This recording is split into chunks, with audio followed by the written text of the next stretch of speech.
Mga bro, malaki itong hakbang para sa Royal Thai Navy. Ang Spain-based defense giant na Navantia ay pumirma ng kontrata para i-modernize ang dalawang Pitani-class offshore patrol vessels, OPVs, ng Thailand.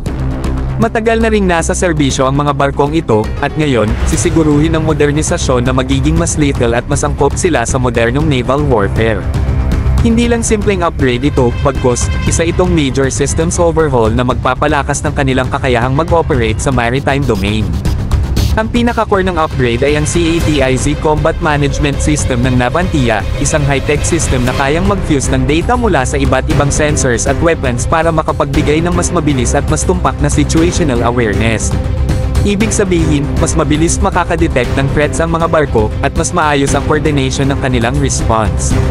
Bukod dito, mag-i-integrate din sila ng iba pang advanced systems mula sa iba't ibang global manufacturers, kaya't magiging mas flexible at mas state-of-the-art ang dalawang OPV na ito.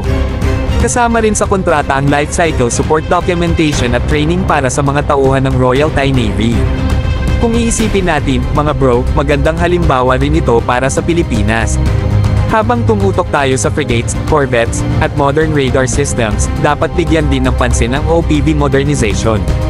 Hindi lahat ng threats ay kailangan ng high-end warships, minsan, sapat na ang well-upgraded OPVs na kayang magbantay at magbigay ng matibay na presensya sa karagatan. Stay tuned, mga bro, dahil bawat galaw ng mga kapitbahay natin tulad ng Thailand ay nagsisilbing reality check kung gaano kabilas ang modernization race sa Southeast Asia. Sa huli, ang tanong, handa ba tayong makisabay at huwag mapag-iwanan?